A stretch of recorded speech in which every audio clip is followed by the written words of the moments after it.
Hey, welcome to Film Fanatics. My name is Dan. My name is Justin. And I'm Joe. This week, the X-Men are dealing with an apocalypse. Alice goes through the looking glass, and we take a look at two smaller films, Tilda Swinton and Ralph Fiennes in A Bigger Splash, and Ethan Hawke and Emma Watson in Regression. First up, though, you gotta do some X-Men Apocalypse. And Joe's going to tell us all about it. I'm just too busy laughing about Regression. Oh, well, we'll get to that. But what a movie. Oh. We'll get to it. We will most certainly get to it. Yeah, we will.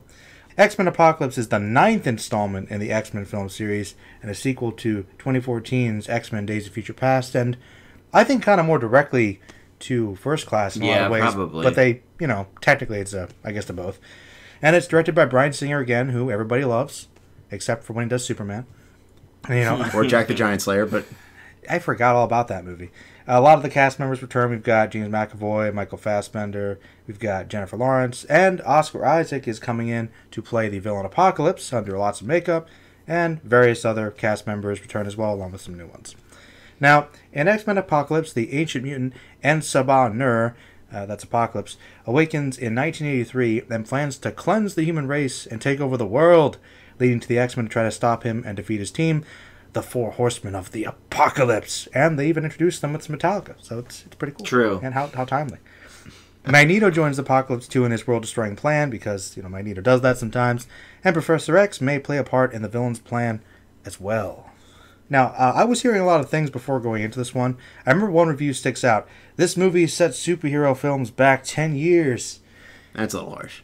And my next line is, in fact, that's a bit harsh. Sorry about that. No, perfect. Thank you, Justin. I guess what they may be referring to is the fact that going up against the previous X-Men films, it's just not as good. Okay, I agree with that. It's a fairly simple, straightforward superhero plot. I'll admit it. Surprisingly, though, purely from a fan perspective, which is me, there were so many cool things in this movie, specifically for longtime X-Men fans, that I was mostly okay with. I found much of the visuals rather cool, particularly the 3D, and as you guys know, I'm not a big supporter of 3D, I don't typically care, but I really liked it in this movie, at least for some of the tricks they used. I thought the costumes and makeup were awesome as well. Apocalypse does not look like Ivan Ooze, except in one scene where he is lighted purple, which I think they did intentionally, but I thought he looked pretty awesome. Now, the biggest issue for me, though, honestly, that I had was that Magneto in the film, well, they just kind of cover ground we've already seen before with him. His development within the movie seems kind of like half-finished. Now, this movie is mostly just fan service with really cool visuals and good performances, and I rather enjoyed that. But I'm here to see what you guys think about it. I mean, from the I don't want to say non-fan, because I like the series, but I mean, I novice, books. Yeah, I mean... How about amateur fan, let's say, or something? How about casual fan? Casual fan, that's fair. I'll take it. Yeah, because I do like most of the films. I think the ones that are to be liked. Yeah. And other than that, I mean, I really have no basis. I mean, I saw a couple of the episodes of the cartoon in the 90s.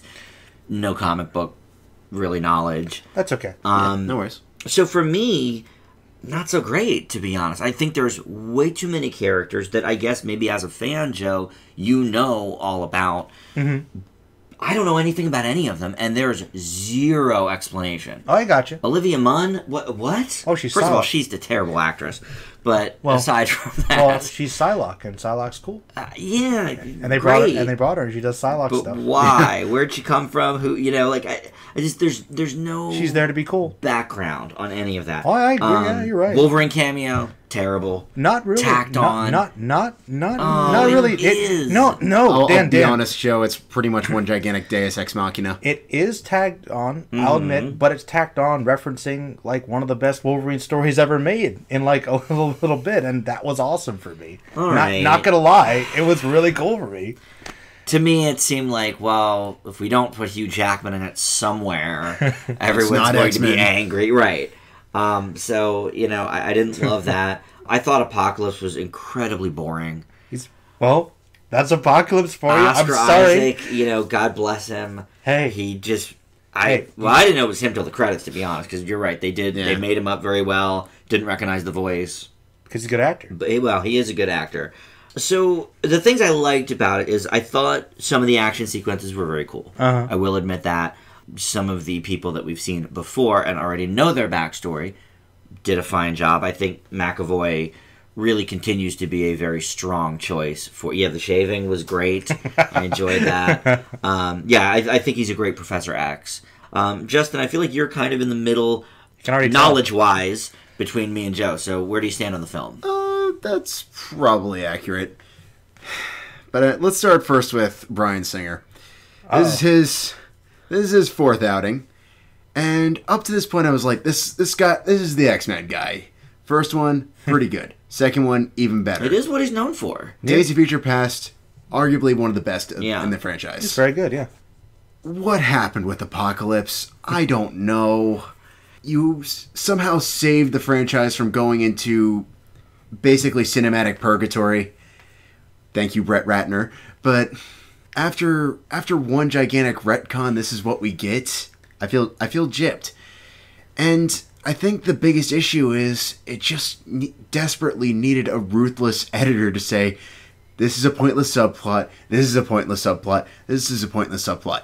There are some scenes in here that are great and you can tell that there was a better movie to be had here, but it's just missed opportunity after missed opportunity. It does pick up later on, and when it does, you start getting more involved, and there's much more to appreciate. The 3D, I kind of had a love-hate relationship with. I didn't see it in 3D. There are some the times worked out for me. I'll poke my head in and check out 10 minutes in 3D and see it. But I'm not gonna lie. When it started with the sequence, like, wow, I'm sucked. Really? Because okay. there, that scene. You saw the whole thing, right? Oh yeah. Remember the scene at the beginning where they just kind of go through this weird tunnel? Yeah. The opening that in 3D looked awesome. Oh, okay. I really liked that. No, there are some scenes that really work out, and there are others that look like they just didn't have enough time and just sort of threw it together. And I will admit the one part where Psylocke jumps into the sky looks obviously like a cutscene, but it's a really pretty cutscene. I'll give you that. It is. Really, those are the moments that are really impressive. Though I gotta say this, and I'm sure Joe, you're gonna appreciate this. Okay. Bryan Singer, we get it. You really want to do the Dark Phoenix saga. It's an overrated arc. We don't need 8,000 Easter eggs about it. I will admit, this is the thing. I won't get too much off a tangent on that. I personally liked that because cool, young Jean Grey's powers the Phoenix Force. But, alright, the thing about Apocalypse is, you could argue about how well it was done. Either way, it's done now. Apocalypse is the big be-all, end-all X-Men villain. He is. So now you have to go into aliens. Well, that makes me sad. It's true. Now, the one thing you can do is what X-Men has been doing ever since they just stopped realizing that the whole mutant problem thing isn't interesting anymore. You have them go into space and fight aliens. You're right. Obviously, it's there. I don't think it's overrated. I mean, maybe... It's painfully overrated. And what's worse is Justin, every time it shows up, it just goes on forever. Justin, even though you might think it's overrated, it's like one of the most popular X-Men storylines of all time. They would like to do it correctly. And you can't tell me that what they did in Last Stand is acceptable. I agree with that, but I think we need some work. If we're going to do Dark Phoenix again, we need to build up to it. Let me get to my point, Dan. The point I'm trying to make... No, it's not your fault. It's on one hand, they've done the big bad villain. Mm-hmm. So, in terms of going bigger, you can't get much bigger until you introduce the aliens. Really. Okay. I mean, to make it really work and to explain the Phoenix and have it all, the tension and literally have them save the universe, you have to make X-Men more comic booky and separate it from the groundedness it's had thus far. Also, Apocalypse could have been built up more had they done what I told them to do online for years. You do Mr. Sinister first so you can lead into Apocalypse. And, they didn't do that. And instead, okay, they got Apocalypse out of the way, who is a generic villain. I guess he's cooler in the comics, but they did him justice. Okay. If you didn't like him... It's a fair interpretation. I agree he's definitely boring. He really actually, is. The thing is this... sorry, go ahead. Well, for me, personally, it wasn't necessarily the fact that he was... I think if he was more ominous, it would have made a world of difference, but... Okay. The problem is, he's not ominous. He's just incredibly durable. He is durable. I mean, the thing about this version of Apocalypse is, believe it or not, they actually downplayed him in terms of subtlety. If you're going to do Apocalypse, you do him like they did in the cartoon. He can be played in a more devious way like they went for here. It's just that I prefer him being more bombastic because it's more fun. Yeah. It's still a threat. But yeah, I liked a lot of those sequences. The thing that made me happiest, though, as a fan, because this movie is just tons of fan stuff for you, is post-credit sequence, which I was just waiting for, because they really make you wait to the end, and I'm thinking, this better have something for what I'm thinking of at the end, or I will be kind of angry.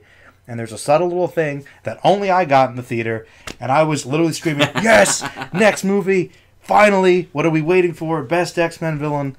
Well, but once again, he's a much more downplayed villain than Apocalypse, so people are going to be like, man, this one isn't as big as Days of Future Past. He's an evil vampire guy. What do you want from me? When you think about it, just based on how the movie was set up, there are really 3 directions they're going to go. But they've already picked at least 2. Yeah, I was going to say. One is hinted at like a third of the way into the movie with a certain picture of a certain individual. Mm-hmm.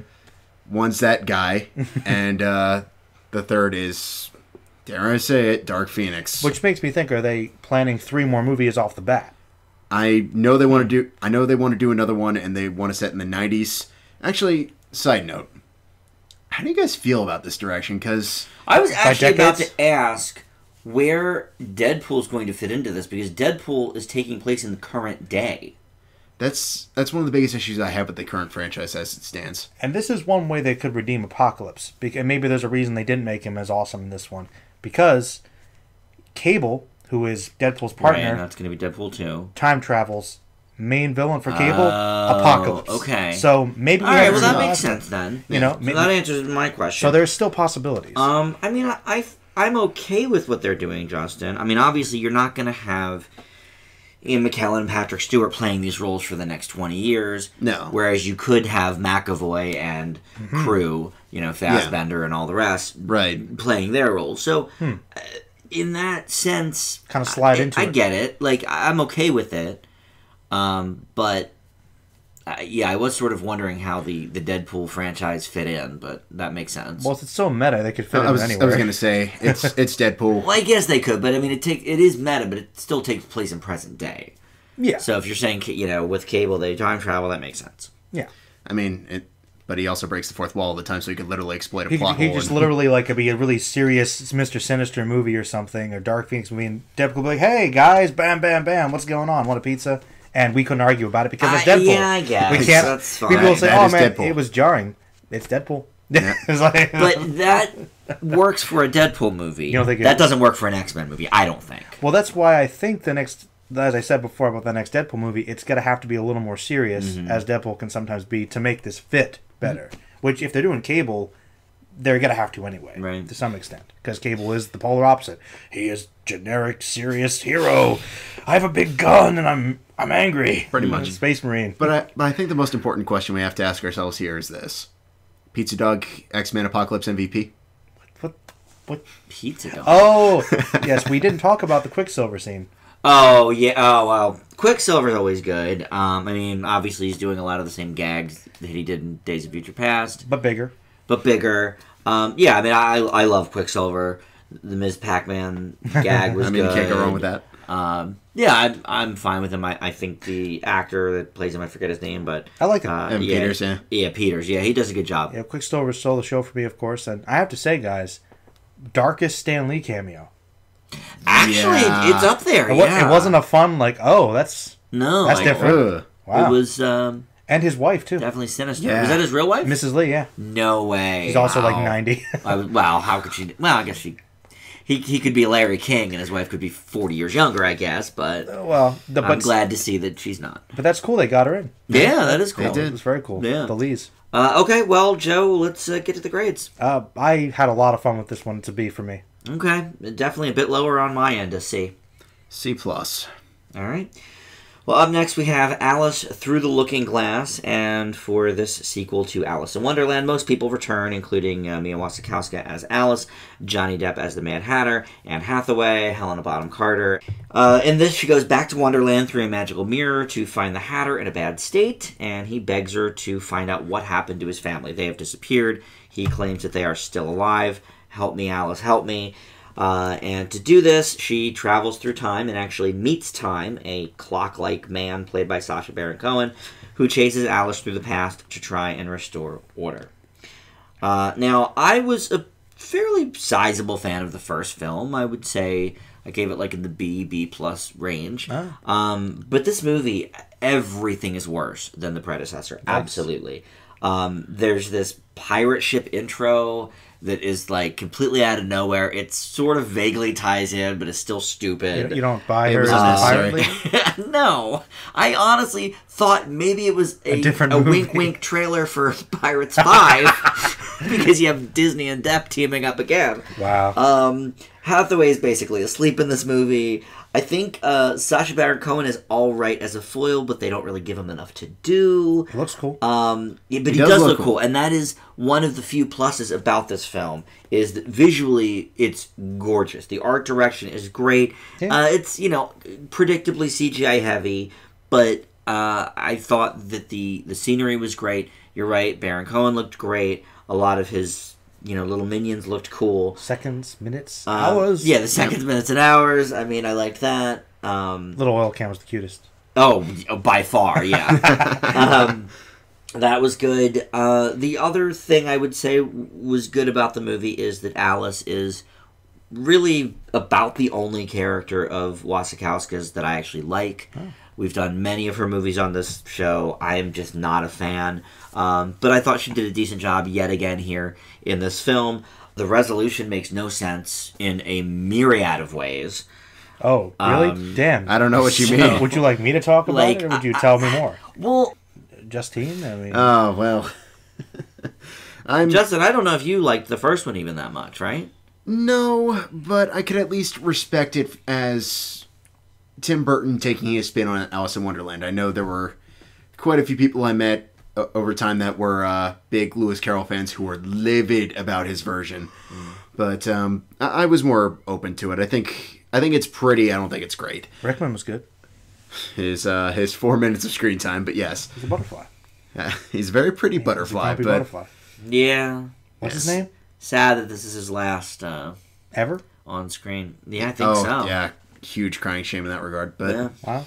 I guess we'll always have Eye in the Sky for that. Yeah, it was a good movie. Yeah. But another summer, another inevitable time travel movie. We had Men in Black 3, X-Men Days of Future Past, and now Alice Through the Looking Glass. It's usually a pretty shoehorned in thing, and most of the time it can be forgiven if it fits within the politics of how you choose to go about time travel. This one, not really so much, because it doesn't really have any rules. It's just sort of there. Now, don't get me wrong, the time-traveling sequence is really fun to watch, but it's also incredibly all over the place and poorly defined. Also, throw in a lot of really tacked-on subplots, a huge missed opportunity for what could have been actually a really cool twist, and once again, Wasikowska just chewing scenery for the better part. I like her as Alice. This is the only one. It's just weird because, like, the first one, she's, like, weirdly vulnerable, and now she's like super high and mighty Alice. And well, it's years later she became the head of a pirate ship, Justin. Well, did they ever actually explain how long it's been? Technically, she's running a merchant trade ship, and she was fighting. Yeah, she's not a pirate. You're right. She's not a pirate. She's not exactly a pirate, but she's actually a pirate. This movie believes that this movie might be one of the most presumptuous sequels I've ever seen. It starts off almost immediately assuming that not only did the viewer love the original, but that the audience loved it so much that they remember every single character's name, what happened, and if you don't know, too bad. Well, I'm sure the movie has its hardcore fans. Not really. But Justin, I mean, I saw the first one but once, and it was in theater, so it must have been 5 or 6 years ago. Same. And I mean, it's Alice in Wonderland. I don't think you necessarily need a complete refresher on the Wonderland characters. On a mouse character. No, because they don't have to love the first movie. They just have to be familiar with at least the cartoon. But it's got callbacks on top of callbacks on top of callbacks, and it's nice if there were actual like devout fans of the Burton one. I don't think they exist. I'm pretty sure they do. I mean, are there people who liked it? Yes. Are there people who have watched it 20 million times like Nightmare Before Christmas? Absolutely not. I agree with you. The art direction is awesome. It's definitely cool. And the costumes are, once again, above and beyond the Call of Duty in that regard. So from a technical standpoint, there's a lot to admire. From a storyline perspective, not quite so much. Yeah, I mean, I agree with so a lot of what you guys said. I mean, I think that it kind of expanded on certain aspects of the world, which is cool. I mean, the visuals were very good, as were the costumes, and the 3D I thought worked pretty well as well. Not much on the story though, despite the really awesome presentation. Now, some things I kind of could accept, like the impetus for the reason things are happening. I'm like, it's silly and simplified, but this is Alice in Wonderland. Also, time travel and how that works. It's Alice in Wonderland. Doesn't have to really make a whole lot of sense, so I kind of let that stuff slide. But the big problem I had was this. And, well, can you guys guess what my favorite thing about the movie was, in a more specific way? Time. Yes. Yeah, everything. Okay, I was gonna go more specific than that, but I was gonna say like the graveyard and the alive with the clocks. Yeah. Like all the time stuff, and the giant clock in the universe, and his costume, him being like a weird clockwork cyborg guy, and all the time puns, and I thought there was some cool, clever stuff. I thought it was really awesome. I really did. I liked that a lot. Now, I actually like Mia Wasikowska more than you guys. I actually think she's fine, and I think she is good as Alice. And I remember one of the things I liked about the first movie was I thought she was Alice, and I really liked the character. I liked her story. Vulnerable, not sure what she wants to do, and having issues with her mom, like the book. I like that. It seemed genuine to me. This one, she's older, but still acting that way. And it really bothered me. It's also really weird because the first Alice in Wonderland movie follows the storyline of what basically was the source material for Through the Looking Glass book. Yeah, that was very odd. So why they're calling this one Through the Looking Glass is like, okay, less for familiarity's sake. Marketing, yeah. But yeah, I agree. The thing is just like she's developed and gotten past this point, but because she's older and just being ridiculous, it's harder to accept her character, and wow, she's just kind of unlikable. So I thought the acting was fine from her. I really liked her. But in terms of the character, I didn't like Alice that much this time. Also, the thing that really frustrated me the most about this movie was that on a basic level, it really irritated me. Like, we're going to risk imploding everything. The entire universe and everything just because the Mad Hatter's sad. Which also... That made me so enraged. And the fact that she does all these stupid things, it's just like, I just need to borrow it. Time himself. Time told you not to do this. To do it. This is a bad idea. That. So Time is presented kind of as a villain, but I'm on his side. I was going to say. She's going to destroy everything. You were on Time's side. I was on Time's side. Those were good parts, too, when they were messing with him. Yeah, but that was. That, and how the little reference to the part in the book was the time loop thing was really cool. So there were a lot of little things about this movie I did really like. Yeah. Much like X-Men. But I had a bigger problem with the story elements and the main character elements, which were like big problems. Like, it's just stupid. I can't disagree with that at all. Couldn't you have come up with something a little better? But, I mean, arguably, though, there were a lot of cool things about it. It is a very messy movie. Well, what would your grade be? It's like a C+ for me. Okay. C- over here. And I'm right with you, C-. Okay. Well, Justin, let's hear about A Bigger Splash. Tilda Swinton plays Marion Lane, a rock star who may be losing her voice, and as a result decides to vacation on an Italian island with her partner, Paul, played by Matthias Schoenaerts, known for last year's Far from the Madding Crowd. Ew. I call him Fake Sisto. He looks like Jeremy Sisto. I know you didn't see the movie, Joe, but discount Sisto. Which is rare, because Jeremy Sisto is already a discount of many other people. That's what I thought. That sucks. That's a good deal, then. That's like bargain basement wow. in person. Their peaceful getaway gets interrupted by record producer Harry, played by Ralph Fiennes, and his, shall we say, promiscuous daughter named Penelope, played by Dakota Johnson, and tensions slowly begin to build for both parties. I'm a firm believer that there's truly never a bad time for Tilda Swinton, and there's never really a good time for Dakota Johnson. And after seeing this movie, I don't feel like this is going to disprove that theory. Wow. When it's just the main three, it's actually fairly engaging. It's a nice character-driven / kind of sort of dark comedy. The problem is the storyline is kind of flimsy at times. For example, Tilda Swinton as a rock star makes sense if this was set in the 60s. However, there's a point where they get a phone call and he pulls out an iPhone. What? Indeed. It's present day. That seems like a bit of a... Present day. That seems like a plot hole or something. Isn't it a big inconsistency? Yeah, and... Well, it's so set in present day. Dakota Johnson wears an emoji shirt at one point. But it's not set in present day. No, it is set in present day. He's saying it would make more sense, and would agree if this were set in a bygone era, because Tilda Swinton equals rock star in 2016, not so much. Not really, no. She wouldn't really in most decades, to be honest. I could see it, though, in, like, the hippies, you know, like 60s, 70s. Janis Joplin kind of thing. Like, and they sort of play her off Creedence Clearwater. makeup-wise as, like, a Karen O. You know, she's got, like, the silver eye makeup and all this stuff. And she plays to a huge stadium of people, which to me would be, for a female musician, more like a Chrissy Hind or something. What's her or style a Heart. Of music? Well, we never really hear. Oh, There's a brief flashback scene where she's in the studio recording, which, by the way, was terrible. The song was bad. Her vocals were terrible. She's not a good singer. I don't know why we're playing her off as such. Dang. So, yeah, not great on that, too. But is she? And so it goes bad. Yeah, but the difference is this woman is playing to millions That's and fair. selling millions of records. And so it goes, she was playing to a dive bar of maybe a dozen. Okay, then I have A better. little bit of a different scale. Better or worse Ricky? than Danny Collins. Oh, I thought you were going to say Ricky because she's female. Ricky the Flash. Well, also applicable, but she was only really playing to a bar, so. Danny Collins, again, was fine. The film was not. Oh, it was great. But as a rock star, he was fine. I get it. Okay, fair enough. You The music portion of this leaves a lot to be desired. challenge again on Danny Collins, Dan. Wow, now we're doing Double challenge. now we're doing side You challenges. can't be hating on my Danny Collins. I gotta challenge you. Again, Okay, all right, challenge accepted. Okay.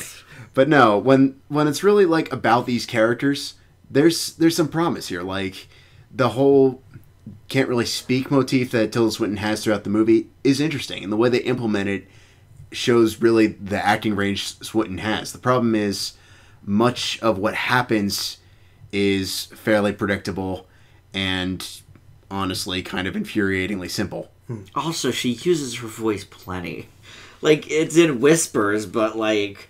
But it stays consistent. It's I not get like, the motif, but... Singing whispers? No, like she's losing her basically, voice. she... Oh. Well, she's not losing her voice. She had, like, what Adele had and what Julie Andrews had. She's got, like, either nodes on the vocal cords or whatever, but she had Something like vocal it. surgery. Gotcha. And so she's in, Yeah.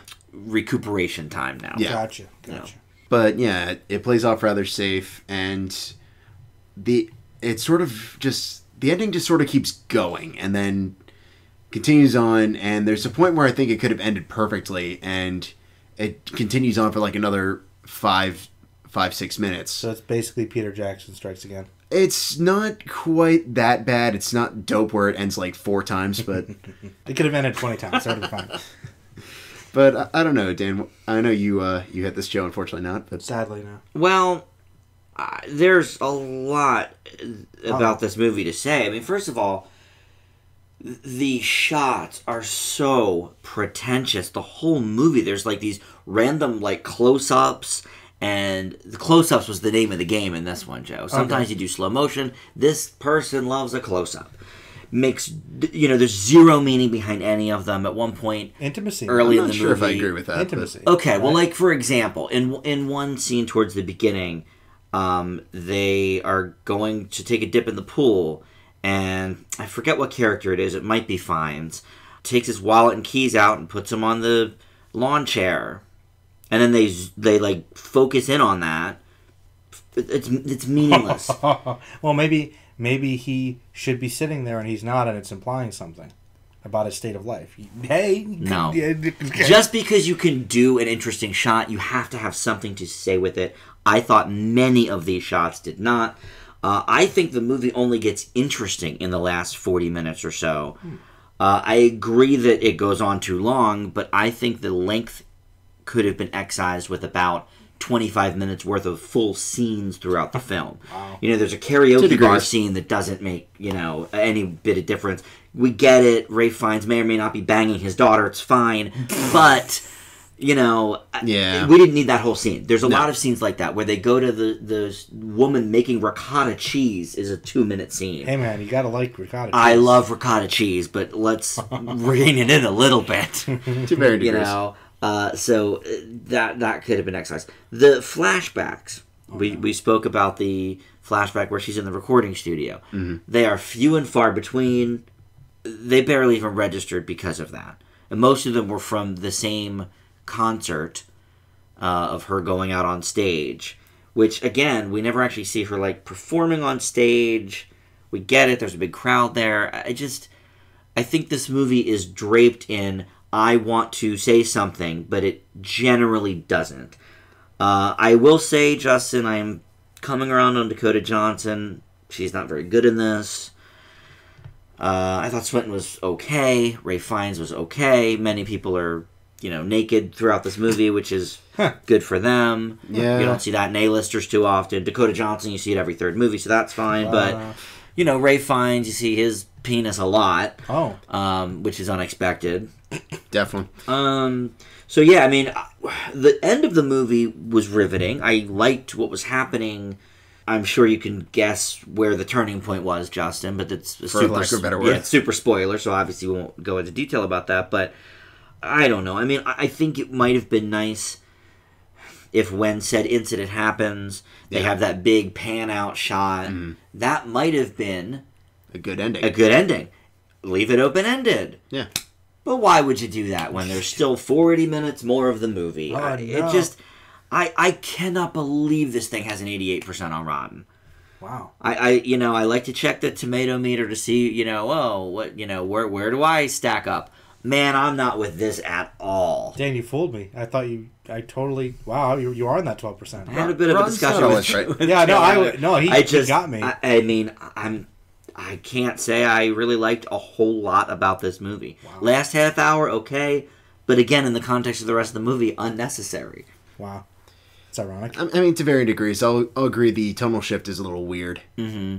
But also, I think at that point, the fact that it holds more weight gives it a little bit of...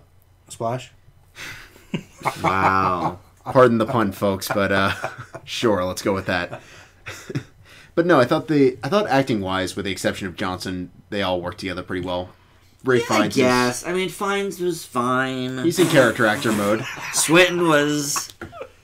There's no pun for Swinton, but... Tilting. She was tilting all over the place. Oh, indeed. There's a lot wrong with this movie. Wow. I think they really wanted it to say something. And I agree, but I think there are some scenes where, like, there are some... I'll give you the fact that there are some moments of pretentiousness. Lawn chair? I was actually... The reason I didn't respond to that was I was trying to... Oh. No, I was actually trying to go back and think, like, in context what was going on specifically in that scene. I mean, it was, like, right at the beginning of the movie. There was nothing going on yet. Like, there was no reason to do it. We got to establish the setting. Yep, establish it. Oh, well, there are the keys. He won't be driving while he's swimming. Like, okay. Oh, come on. It's not another year where it's, what's in his trunk? What's in the trunk? You're right. Another year at least had a game to play during the film. The game during this is, how many people are banging Dakota Johnson. Wow. Curious about these grades. It's a D+ for me. My God. I think with a B-. Okay. Wow. Well, finally we have Regression. Oh, God. And I was going to actually make the joke about a regression, a film regression. True. Of a film named Regression, but there's been so many puns and play on words and jokes already. True. In The show is imploding. It's imploding. But Regression is a Canadian, Spanish, American psychological thriller / horror movie. So it's kind of in the same vein as a lot of films we've seen along the lines of A Green Room, but not as good as The Green Room. No. I'll tell you that right now. And it stars Ethan Hawke, who Justin likes, and I like to varying degrees, like one sure. movie. And he, no, it's not quite that bad, but Gattaca, that True. Yeah, reference. Anyway, also Emma Watson's in there. You might know her from certain films like Harry Potter and that one movie Dan likes. Perks. The Perks of Being a Wallflower. We all like Perks. Yes, I liked it too. It's very, very good movie. Very good movie. It is. And David Thewlis, who also is from Harry Potter and Oh, yeah. a lot of things you might not remember. True. But most recently from Mona Lisa? No, it's Anomalisa? Anomalisa. Oh, Anomalisa. Yeah. Mm-hmm. The Mona Lisa. Yes. But so that's like the main three. It takes place in the early 90s when there was kind of the tail end of like this major fear of occults, which was like a big thing in the news at the time, and it actually ties into hatred of Dungeons and Dragons. So I know a little bit about the history of it. It's stupid, but that's okay. True. It still kind of was a legitimate fear people had. Now, Hawk and Thulis are a detective and a psychoanalyst who are investigating the rape of a young woman and find that there may have been some kind of cult involvement, possibly really deeply connected to people in their lives. Now, never before have I seen a movie so inconsistent in terms of performances. Now, Thulis is a pretty convincing psychologist and kept me interested in his scenes. I liked his scenes. They're like the only good scenes. Okay? Because Hawk attempts to be this gruff detective, but mostly just comes off as detached and bored. Like the whole movie. And I'm like, Hawk really doesn't want to be here. Watson was just okay, which is a shame. She was just okay. The rest of the supporting cast ranges from competent to over the top and just plain laughingly bad. Mm-hmm. Like when they're doing the initial regression, the first one, to discover what's going on with the father, the guy is really trying to convey this serious, trauma of what may have happened. But his acting is so bad that you're laughing throughout the whole thing. So it kind of sabotages a lot of the drama, and that's kind of what a lot of the movie is like. I can't say that there isn't a story. It's just that it's presented in such a cliche fashion that it's just so super predictable. But because of the range of badness, I wasn't too bored with it. So I'm curious to hear what you guys thought about it. Well, I just didn't think there was anything memorable about it. I watched this, 4 days ago, and I can barely tell you, one or two plot conceits of it. I think the mystery is probably the best component, but it certainly doesn't hold any scares or really thrilling elements. Not really. So I think it sort of falters on that side of things. Hawk gives one of his worst performances easily, especially when you put it next to his recent horror/thriller films. Yeah, Sinister. You have Sinister obviously on the great end, and then The Purge is like okay, standard, but at least Hawk gives a good performance in it. It's passable. Yeah, it's passable. Here, he's just I don't No. buy it. He's getting paid. Watson's American accent is literally one of the worst accents that there is. She was so good with it in Perks. It cracked a couple of times, but then like the Bling Ring, her now I don't like the movie in general, but regardless of that, her accent in that is awful as well, and it's terrible here. I don't know who her vocal coach is, but she needs to figure that out because she needs to stop doing the American accent. Seriously. But yeah, it's just a very unmemorable, kind of mess of a movie. Yeah. I mean, there's not much I can argue with, gentlemen. I mean, this is once again the wrath of based on true events striking again in cinema. I mean, Ethan Hawke's character is just so wildly inconsistent. He might very well be in the top 10 dumbest detectives on film.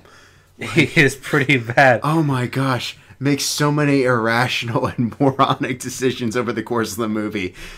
And just throw in Emma Watson. You said she's okay. This is easily her worst performance to date. Wow. Just without any competition. Like, Bling Ring has some problems from her. This is just awful. I thought she was I didn't think she was physically capable of acting this bad. And it just blows my mind that they could get the people that they got for this movie. Hey, Thulis was pretty good. Thulis was fine. Thulis is good for his like 3 scenes. He was He was good. I was like, I wish he was in the movie more. Yeah, I did as well. It's like, that's a real movie. And But here's where I'll give it some points. True. I'm sorry. It's true. Go ahead. No, but here's where I'll give it some points. Yes, it is amazingly, laughably bad, Some and parts of it. I don't feel comfortable like completely saying it's worthless watching. And the subject matter is really creepy. The problem is it jumps between that and just being a detective story that there's never really a consistency between the two, even though they insist that there is. Definitely one of my favorite movie detectives. He's like, man, you're a friend of the family. He's right up there with Columbo. Yeah, like, oh yeah, like Columbo and this guy, the guy from Regression. Oh my gosh. I mean, I was happy that they dropped it so early in the movie. Like, oh, there's the title. True. Like, we're going to attempt a regression. And hey, how was Thulis' American accent? Well, he's fine. Yeah, All right. not a big deal. I didn't have a problem with it. No. Well, I mean, I don't know if I was happy. I was happy he was in the movie, but I'm not sure I was happy that he was in the movie. Yeah, well, because he picked a bad project because he's in it. Well, he wished he could regress from Regression, but I'm sure a lot of people will. Yeah. You'll regress afterwards. I wasn't... just the sheer nonstop usage of Regression. Comes up a lot. All right, what do you got, Joe? Well, it's a pretty bad movie, but it was pretty laughably enjoyable. I'll let it slide by with a D+, because Thulis's acting scenes were legitimately good. Okay. Yeah, not too much here, but a couple of redeeming things. It's a D. And I'm just a smidge under you with a D-. Oh, what saves it, though? What saves it? I mean, there's sort of the like guilty pleasure, laughable, unintentional comedy, as well as I do think there is a good story to be told here. It's just they have no idea what story they're telling. It's true. Wasn't good. All right, well, that will wrap it up for the show this week. And we will definitely see you back here next week. We are gaining more subscribers all the time, so if you haven't subscribed yet, go ahead and do that. You can join us on Facebook as well, Film Fanatics with an exclamation point, and the Twitter feed at Film Fanatics Pod. Thanks so much for listening, and we'll see you back here next time.